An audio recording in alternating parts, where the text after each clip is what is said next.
We have tonight a very special program. We have a young man who joined the United States Army and was a guard in Guantanamo Bay, Cuba. And while he was guarding the prisoners, Allah guided him to Islam, and he is here to share with us his journey to Islam. Please welcome my friend, Mr. Terry Holdbrooks. Assalamu alaikum, everyone. How are y'all doing this evening? I was not expecting to be on the interwebs this evening, but is anybody ever really expecting to end up on the internet? Probably not. I was born in Phoenix, Arizona in July of 1983. I lived in Phoenix, Arizona for nearly all of my life, with the exception of when I was in the military. I enlisted in the United States Army in August of 2002, and it had nothing to do with 9/11.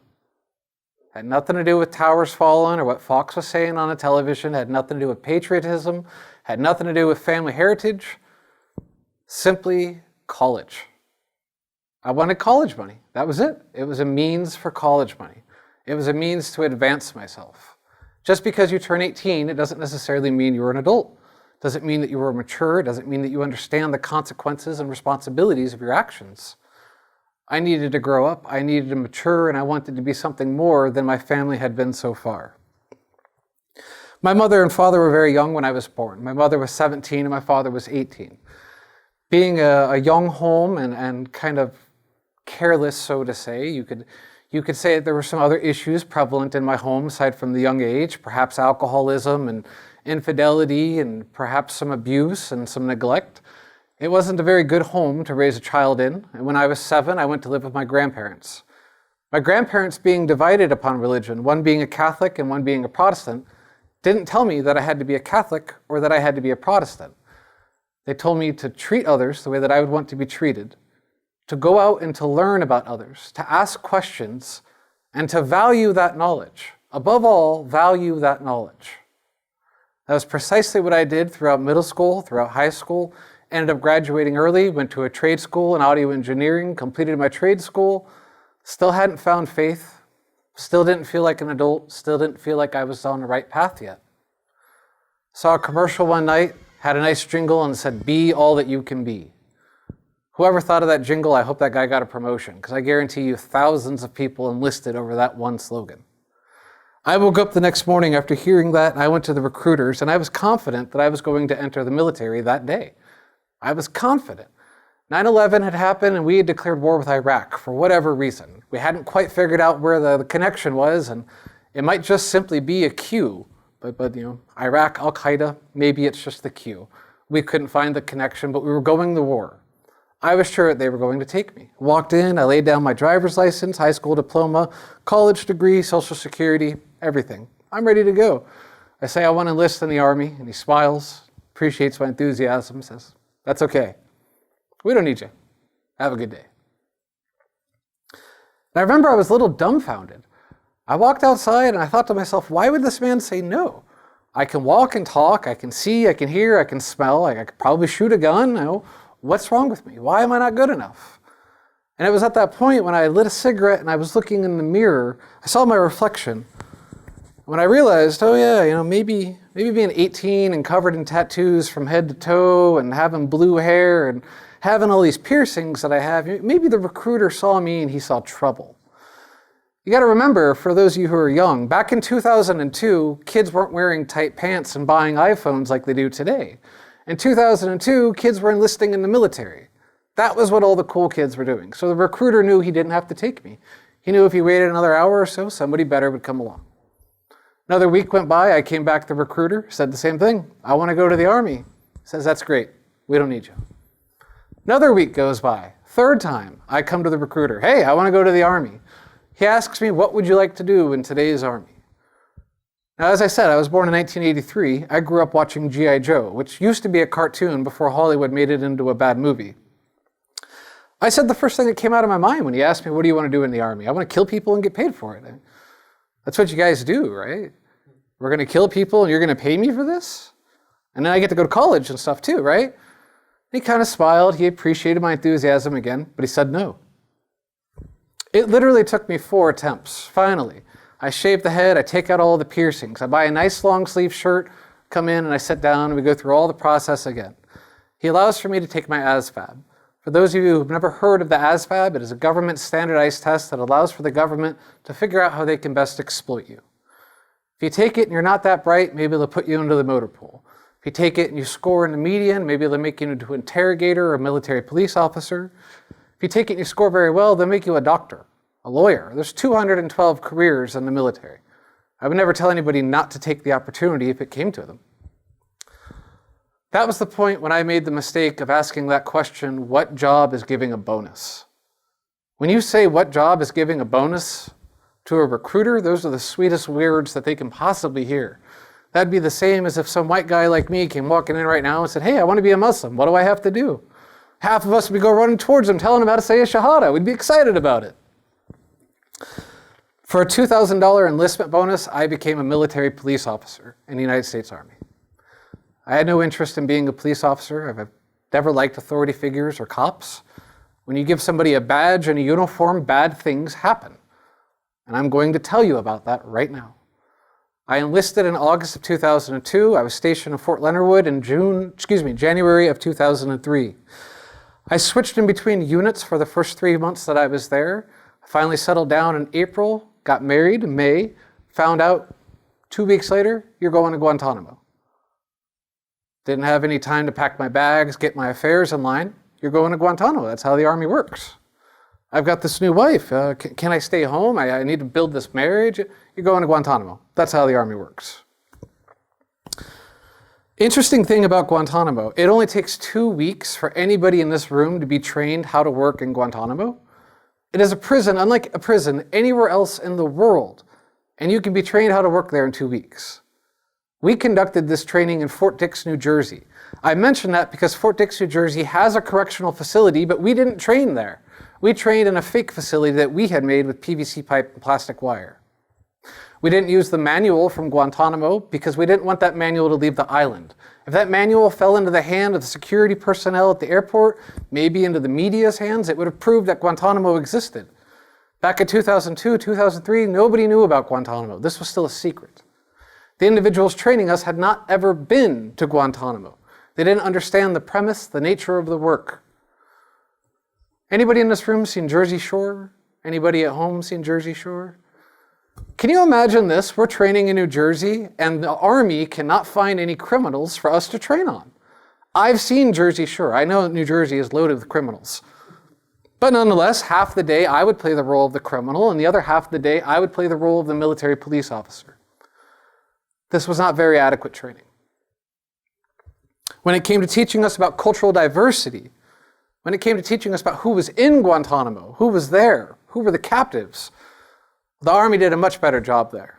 Our Army taught us everything that we needed to know about Islam, and it did it in an hour. Here's how. The day we were going to Guantanamo, we boarded our planes. We landed 45 minutes later. I thought to myself, how can we possibly fly from New Jersey to Cuba in 45 minutes? We get off the plane, and there's all these tall buildings, and it's really smoggy and dirty, and people are rude, and turns out we were in New York City, of all places. My commander had arranged for us to go to Ground Zero that day. He wanted Ground Zero to be the last piece of the U.S. we saw before we went to Guantanamo. He wanted us to walk around and see all the destruction and the rubble, to see the candles, to see the flowers and the photographs. He wanted us to read the comments and feel what had happened there. This would be the same as taking a Palestinian to the West Bank. This would be the same as taking any Jewish individual to any of the many concentration camps throughout Europe. There's a desired effect here. And as we were getting back to get onto the plane, he gathers us all together and he tells us, I want you to remember what you saw here today. I want you to remember the destruction. I want you to remember the 3,000 innocent Americans we lost here. I want you to remember the war that was created here. We didn't start this war, but we're going to end this war. Remember what Islam did to us. As we started flying down to Guantanamo, I started thinking about my commander's words. I started thinking about the very poor training that we had had. I started thinking about what Fox and CNN had been showing us for the brief amount of time since 9/11 at that point. Who is Al-Qaeda? Who is the Taliban? Who is the Mujahideen? Who is the worst of the worst? In my mind, I'm trying to imagine, who are these people? What do they look like? Are they little? Are they small? Are they big framed? Are they well built? In my mind, when I think Mujahideen, Taliban, Al-Qaeda, freedom fighters, I think of these big, prolifically well-built men that are all on horses, that have giant beards that make you say mashallah, and huge swords. And I'm thinking of Charleston Heston and Anthony Quinn. That's all I know about the Taliban and Al-Qaeda because I'm an American. I got to tell you, when we got to Guantanamo, I was sorely disappointed. There were no horses, there were no giant swords. Guantanamo looked very similar to this room. I had 778 detainees from 46 countries all around the world. And the only unifying aspect amongst all of them was that at some point in their time, they had said, La ilaha illallah. Not that they were Shia, not that they were Sunni, not that they were Salafi or Wahhabi, just La ilaha illallah. Now, as we arrived, when we began our initial tour, and I'm going through all these types of sensories, hearing all these new languages for the first time, seeing a religion that I have never seen, Islam, I've never seen this. I grew up in America. It does not exist. It is not in the educational system. It was a shock. Seeing this for the first time, and almost immediately, the question that came to my mind is, how can you get up and pray in a place like this? We're going to use your head to open doors. We're going to break your feet and your fingers. We're going to rub menstrual blood on your face. We're going to do terrible things to you day after day after day. And these people are getting up and praying. And I couldn't understand this. I was an agnostic at this point, maybe even an atheist at that point. I'm not sure. I might have believed in God. I may have not. Maybe I was resentful. Maybe I was angry towards God. I didn't understand God. And as we start settling into our role, I would say it was maybe 2-3 months, 75% of my unit became full-fledged alcoholics, myself included. Nobody wakes up and wants to torture people. Nobody wakes up and wants to abuse people. You think of the worst person that you've known in your life, I guarantee you they don't wake up and want to torture and abuse another human being. It's just not a thought that happens. It's not normal. It's not the way we were created.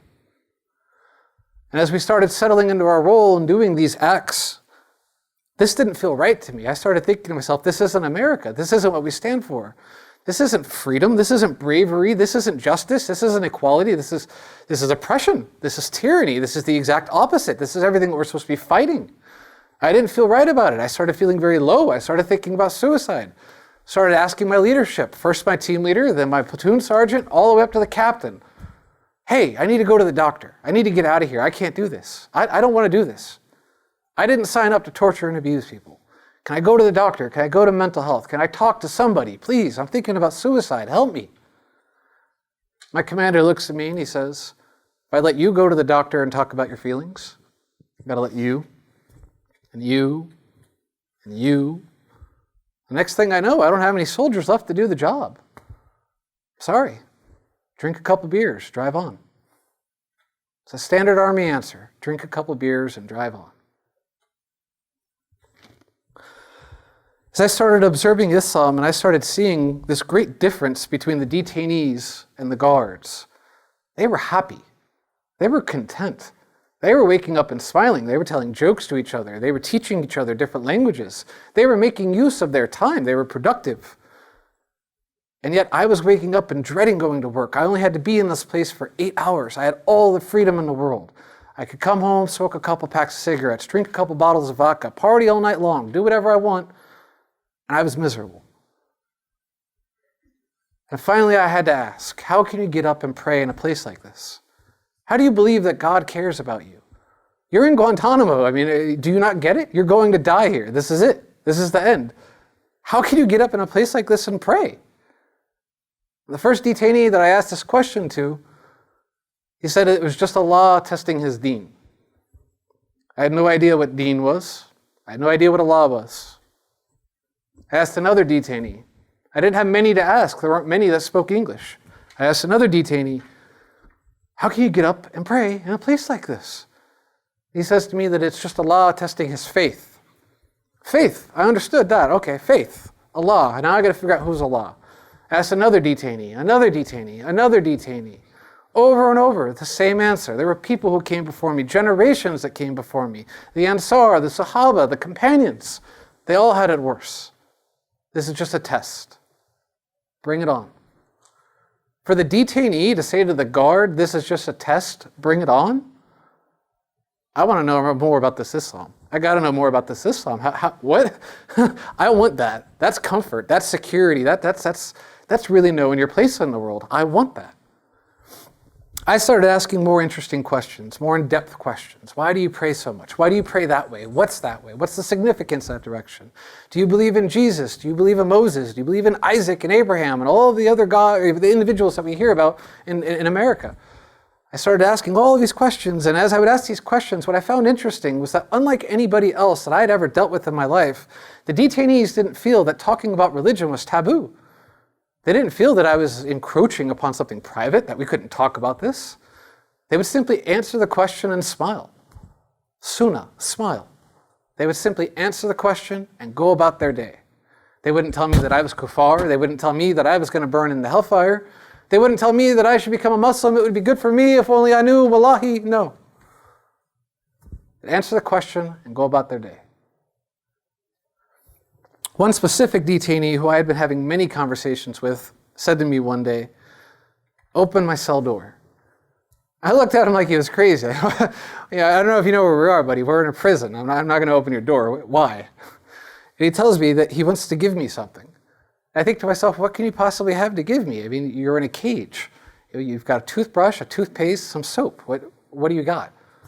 He tells me he wants to give me a book, and that if I take this book home and I read it, it'll help me have a better understanding of the world that I am living in, and the world that I grew up in, the world that I'm going to die in, and have better understanding of everything around me, better understanding of my history and my place and my disposition.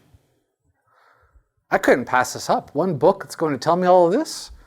I looked to the right, I didn't see any other guards. I looked to the left, I didn't see any other guards. I opened up the door, and he gives me the Quran, and I put it in my back pocket. When we got off of work that day, I ran straight upstairs and I threw it under my bed. I didn't want anybody else to see that I had a Quran. I didn't want anybody to see that I had been given a Quran from a detainee. Probably would have been thrown in a cell with the detainees. As I was going to sleep that night, I started feeling guilty though. I started thinking about the detainees and the way that they behave. They're always reading the Quran. They're always reading it. They're always holding it. They're always touching it. It's important to them.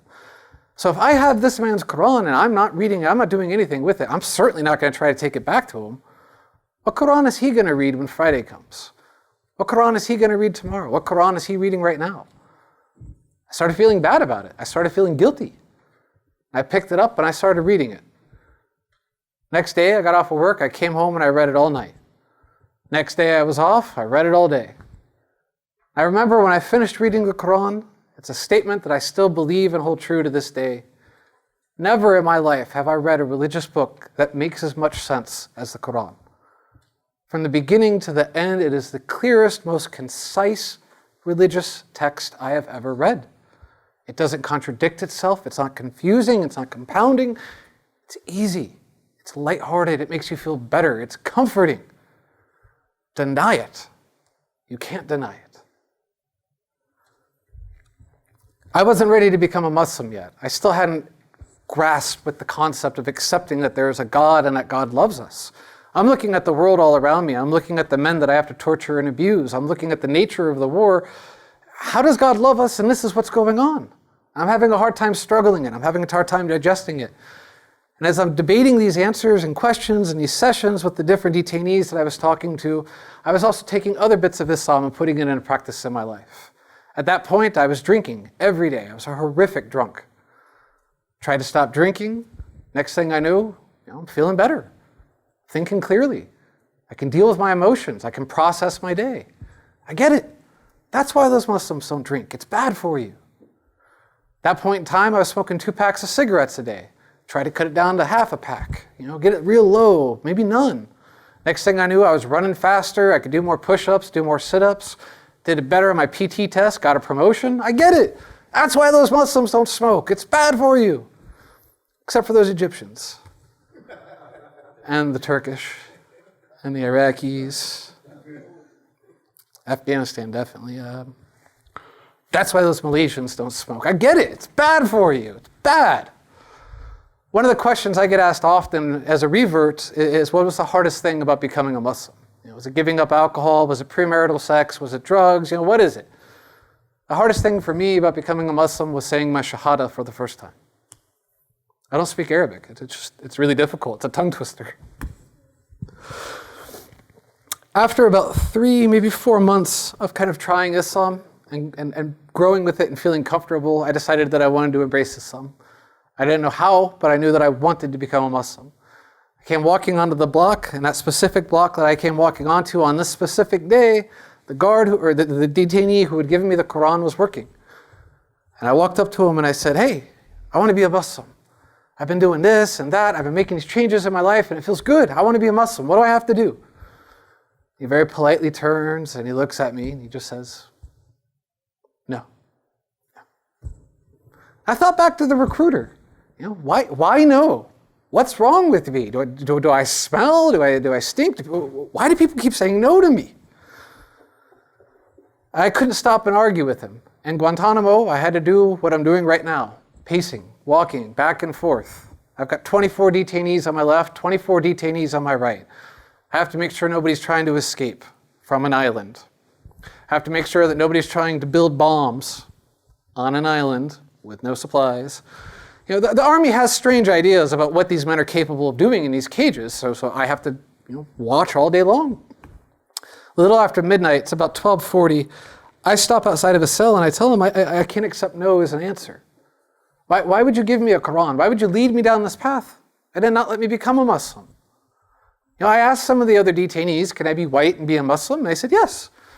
I said, "Can I be an American and be a Muslim?" They said, "Yes." I said, "What about all my tattoos? My tattoos going to stop me from being a Muslim?" They said, "You're dumb. No more. Khalas. You can be a Muslim, yes." So what's the deal? Why can't I be a Muslim? What's not good enough about me?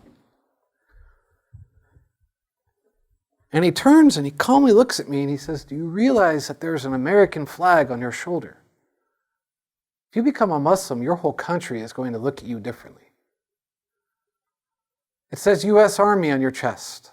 The soldiers above you, the soldiers below you, are all going to look at you differently. Everybody you have ever known, your whole life is going to change. When you talk, you speak very foul. This is not the mouth of a Muslim. I can smell what you drank the night before. This is not the character of a Muslim. You have nicotine stains on your fingers. This is not the behavior of a Muslim. Do you understand what you're getting yourself into? Do you really understand what it means to be a Muslim?" Any of the parents in the room will certainly know what it's like to deal with a teenager. That was an 18-year-old kid. Yeah. I read the Quran twice, man. I know what I'm getting myself into. Let's do this. How do I become a Muslim? Tell me, what do I have to do? And he asked me for an index card and a pen.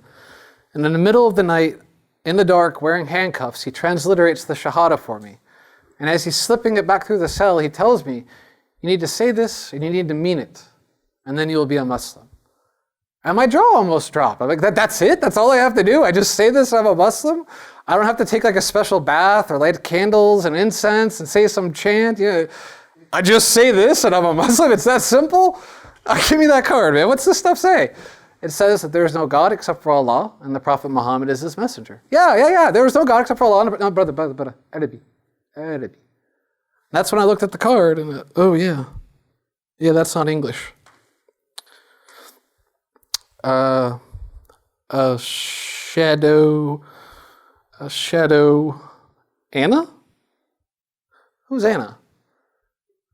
Dude, we've been talking about Islam for like 3 months now. None of you guys ever mentioned this Anna character. Who's Anna? What? Anna! Anna, a shadow, Anna, Wallahi, it was like 17, maybe 18 times. Ashhadu an la ilaha illallah, ashhadu anna Muhammadan rasuluh. I knew that I had finally said it right when his face lit up and the detainee next to him, his face lit up. They both started smiling and saying all these statements that ended in Allah, and they were really excited about it. Alhamdulillah, subhanallah. I didn't know. I'd only been a Muslim for 4 seconds. I had no idea what these words meant. At any rate, when I went to home that night and I was going to sleep, I started thinking about my life. Started thinking about my accomplishments, the good things that I had done with myself, the way that I was striving to achieve more than my parents. And it all felt meaningless. Graduating high school early, was meaningless. Going to a trade school, whatever.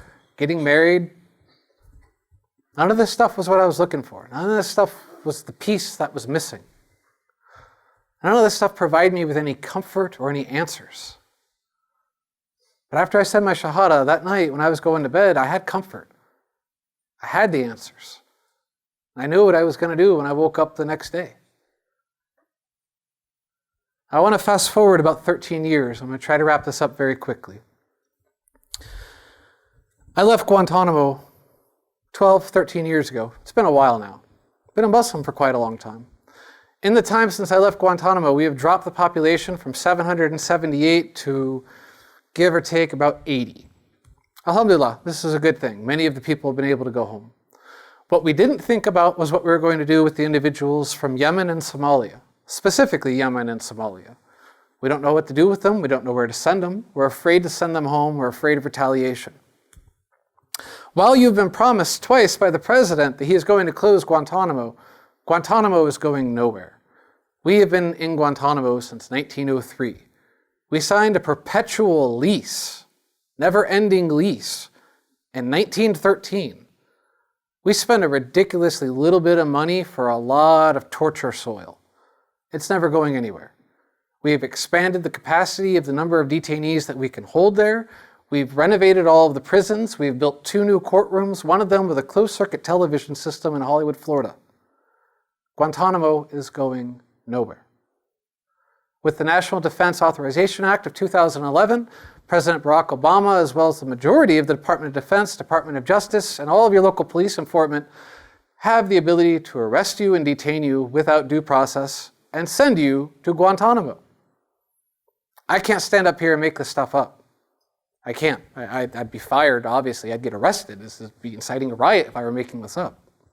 National Defense Authorization Act, Title 10. Go and look this up. You have to defend the voice in the legal courtroom.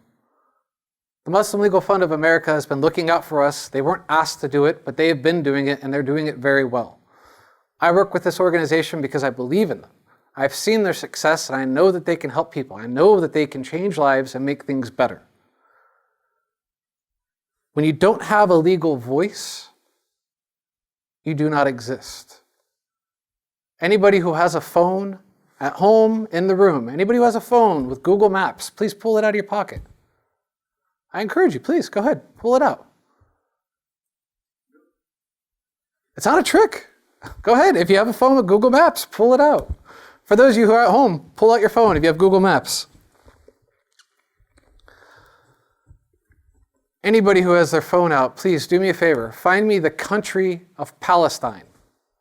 Not Palestine, Texas. Find me the hundreds of thousands, if not millions of people alive right now claiming to be Palestinians. Find me Palestine. On Google Maps, an open library. That's the sound of genocide. That's what happens when you don't have a legal voice. Palestine exists. We know those people are there. It's not a result. You're not going to find it on Google Maps. It doesn't exist.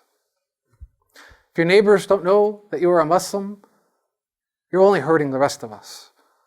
If your coworkers don't know, you're only hurting the rest of us. The fellow students you go to school with don't know, you're only hurting the rest of us.